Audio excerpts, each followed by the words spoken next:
Mais il y a une chose qu'on a complètement oubliée dans le calendrier biblique, c'est ce conte de l'Homère. Bonsoir bien-aimés.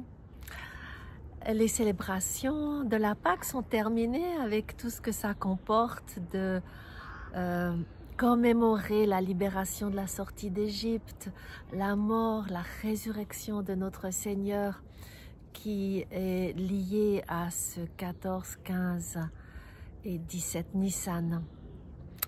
Et voilà que maintenant on attend la Pentecôte.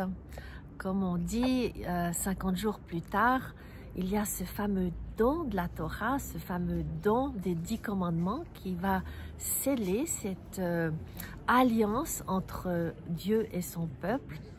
Comme disent les rabbins, il a fallu juste un jour pour sortir de l'esclavage du pays de l'Égypte, mais il a fallu, Dieu avait prévu 49 jours pour être prêt à sortir l'Égypte du cœur de tout ce ramassis d'esclaves, pour être prêt à être fiancé à l'Éternel et recevoir ces lois pour pouvoir commencer à former un peuple.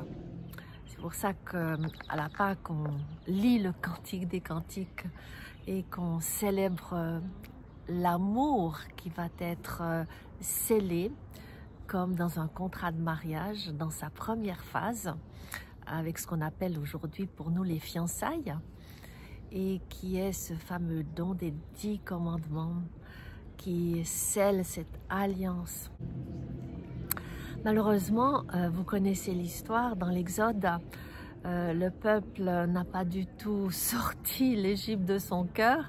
Il y a eu le veau d'or et il n'y a plus fallu 49 jours pour être prêt, mais 40 ans pour finalement être prêt pour devenir ce peuple, pour investir Canaan et fonder une nation et devenir un peuple pour le Seigneur, représentatif de ses lois, de son amour et de son alliance qu'il désire sceller avec tous les êtres humains.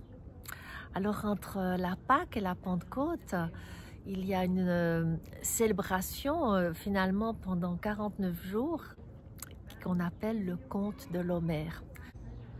C'est ce conte de l'Homère que l'on célèbre dans la tradition hébraïque et qui est tout à fait biblique, c'est de compter les jours de la Pâque à la Pentecôte et qui mène le peuple au travers d'une introspection pendant 49 jours pour être prêt, pour célébrer, pour commémorer le don de la Torah, qui est aussi le jour J que Jésus a choisi pour donner le Saint-Esprit, pour célébrer le don du Saint-Esprit et démarrer cette fois-ci, redémarrer un peuple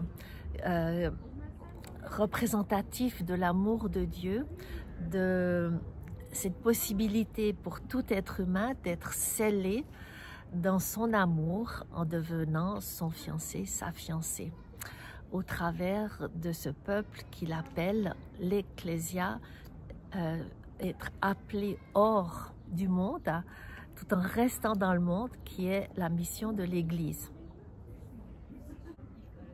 Alors dans le livre des Chroniques, il est rappelé dans cette prière pour le temple que le Seigneur a 7 dimensions, d'ailleurs que les sages d'Israël associent aux 7 jours de la création. Et pendant ces 7 semaines, eh bien, chaque semaine explore une de ces dimensions, un de ces attributs divins, pour comprendre comment il se reflète dans notre propre cœur, mais aussi comment il est exprimé dans notre vie. Et voilà pourquoi c'est un temps absolument unique qui est, selon la tradition d'Israël, rempli de possibilités de changement, de guérison. Je voulais juste vous rappeler cette période de l'Homère.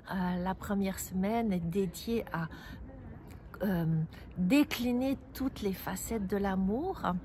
La deuxième, toutes les facettes du respect, de la justice. S'il n'y a pas cet équilibre entre la justice et l'amour, on arrive à des relations tout à fait malsaines.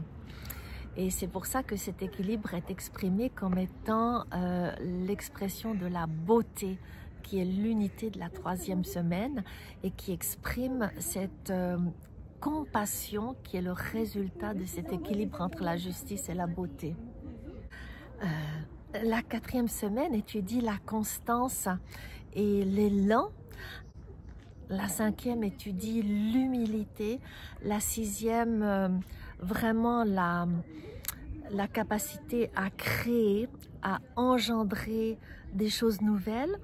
Et la 7e, qui est vraiment comme dans la Menorah au centre, qui est ce qu'on appelle le royaume, cette qualité féminine de réception et d'apporter du fruit et de permettre aux choses de se développer et de fructifier. Alors peut-être une autre fois on développera toutes ces notions, mais je vous invite à sonder votre cœur, où se situent ces attributs de Dieu dans votre être, mais aussi dans votre faire. Alors je vous souhaite une très belle fin de journée, et puis voilà, ici le soleil se couche sur le lac Léman et j'avais à cœur de vous rappeler cette période de l'Homère qui est un temps unique d'introspection et de collaboration avec Dieu pour que ses attributs principaux se reflètent dans nos vies. Je vous embrasse de tout mon cœur et je vous dis à bientôt.